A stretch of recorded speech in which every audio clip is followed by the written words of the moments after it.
Hello YouTube fans, back by popular demand, my DHK Wolf. This is the brushless version. Now I've had some questions about my tires, my shocks, and my steering servo. Well, probably more about the engine. I did upgrade the steering servo. I have upgraded the shocks. They are Red Cat shocks. I don't know what vehicle they are off of. The guy I bought them from, I went to the hobby shop and he was just like, oh, these will work. Didn't give me much information on them, and they didn't have much on the package. I do know they're Red Cat off a 110 scale buggy. That's supposed to be pretty close to what the Wolf is. So the question on my wheels, right? People are wanting to know how I got 2.2 wheels on my DHK Wolf without having any rubbing issues. Because my steering works fine, my tail works fine, nothing rubs, thing spins fine, nothing rubs, nothing hits, nothing causes it to stop. I've got good full rotation out of a 2.2 inch wheel or 2.2 millimeter wheel on my car. So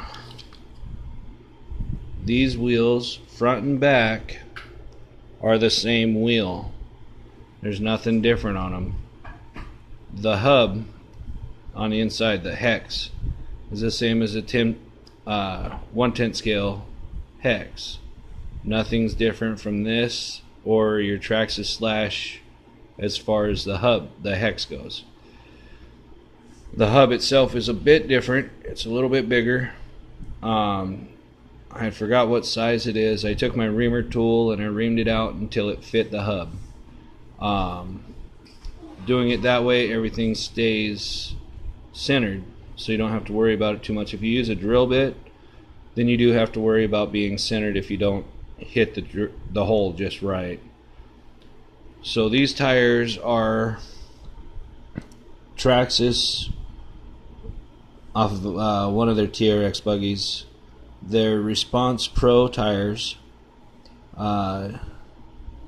Championship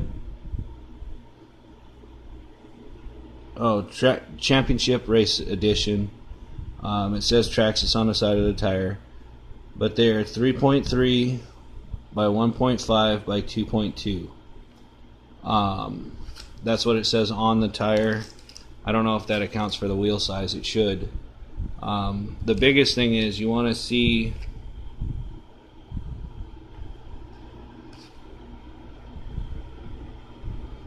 a pretty good offset on the wheel. So these wheels don't really show it any justice because they're just flat. But when you look inside the hub, see how that bolt is in there deep. You want the deepest offset wheel you can get, and they barely clear, but they do clear. I mean, they're so close, but there is enough room doing it that way that everything stays clear. So yeah, the shocks are cheap. They're Red Cat. I think they were $20 for the full 4 set of shocks. They came pre-oiled, so I just set them up a little bit, and they're cheap though. They do have metal springs, but that's about the only metal parts on them. Plastic body, plastic adjustment, plastic. They're adjustable ride height and stuff, but they are all plastic. And I did those front and rear.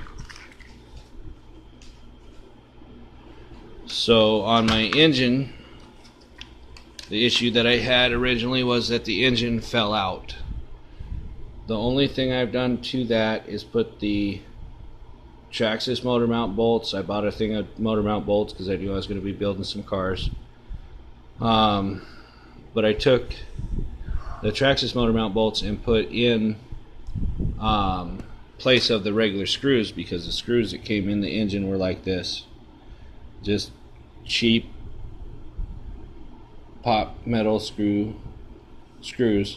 I haven't put any Loctite in them, nothing like that. Just put the Traxxas motor mount screws in there. They're flat, so you've got plenty of clearance. You can't even hardly see the rear one in there, but it's in there. The motor stayed nice and tight, no Loctite or anything like that on it.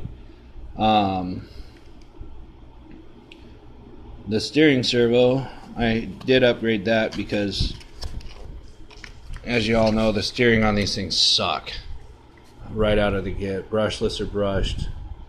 This is the steering servo that I bought for it. I think it was $20 or $30. This is definitely a car that you can upgrade, and it'll keep you in the hobby if you're gonna do it. Yeah, this is a hobby. I'm having a tough time seeing it today.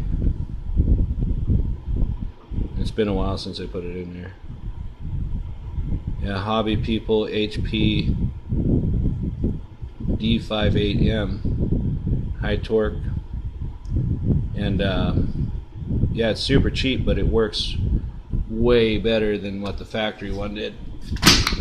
I wouldn't put a you know, a real high dollar one in this car, as long, you know, and that goes with the motor, the shocks, the wheels and tires. The reason for not going super high dollar, buy the tires pre-glued on the wheels, and the reason I say do that is because this car does have enough power that if you glue them, you can blow them off the wheels.